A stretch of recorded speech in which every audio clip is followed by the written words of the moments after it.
वेदांत प्रक्रिया में अलंकार स्वर्ण का विवर्त कहलाता है एवं दही दूध का परिणाम कहलाता है। अलंकार स्वर्ण का विवर्त होने से स्वर्ण में विकार नाश नहीं होता, किंतु दही दूध का परिणाम होने से मूल उपादान दूध की प्रकृति में विकार हो जाता है। परिणामी वस्तु कभी अपने मूल उपादान स्वरूप को पुनः प्राप्त नहीं होती है, जैसे चावल पुनः धान नहीं होता है।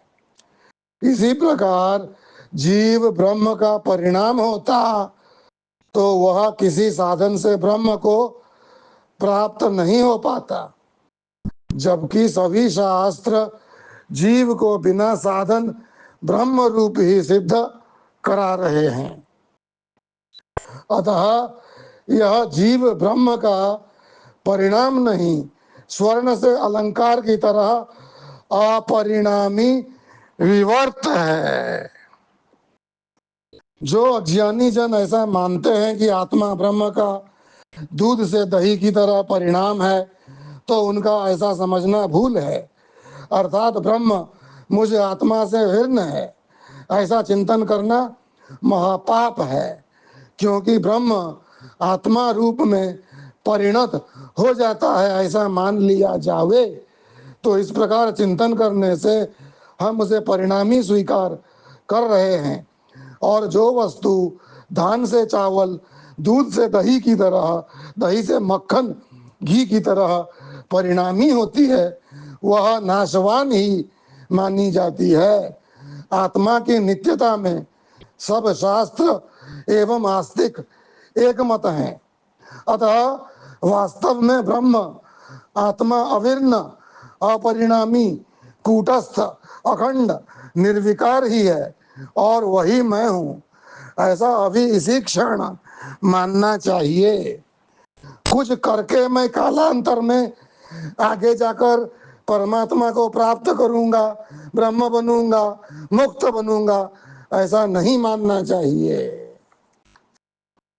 याद रखें, अनित्य कर्मों का फल संसार ही होता है, साधन साध्य अनित्य वस्तु ही होती है। कर्मों के फल का संबंध स्थूल सूक्ष्म देह से है, न कि आत्मा से है।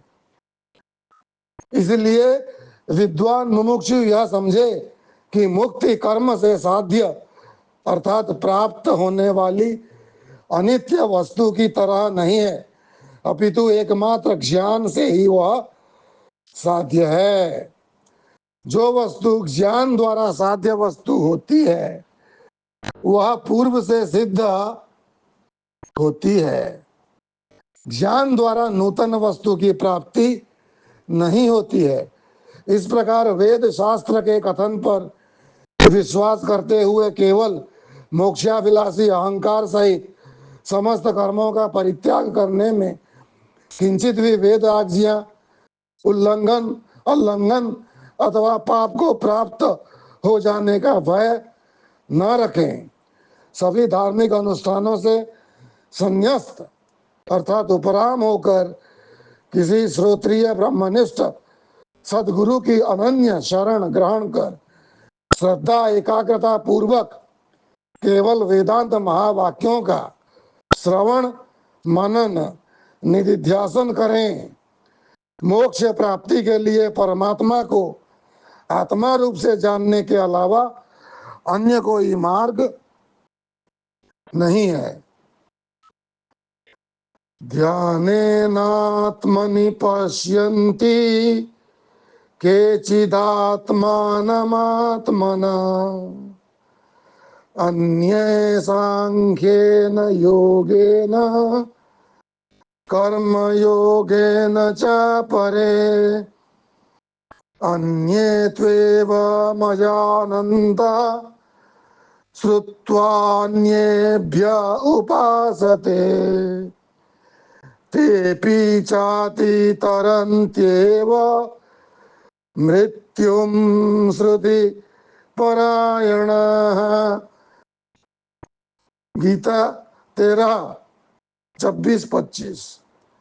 जो मंद बुद्धि अर्थात ध्यान, सांख्य तथा कर्म उपासना करने में असमर्थ हैं, ऐसे लोग वे किसी श्रोत्रिय ब्रह्मनिष्ठ सद्गुरु के पास जाकर उनके निश्चय से अपनी बुद्धि को जोड़ दें, अर्थात वे जैसा निश्चय करावे उसी प्रकार सुनकर निश्चय कर लेने से वे श्रवण परायण पुरुष भी सरलता से मृत्यु रूप संसार को निसंदेह अविलंब तर जाते हैं, यानी मुक्ति को, परमानंद को प्राप्त कर लेते हैं। ओम शांति शांति शांति।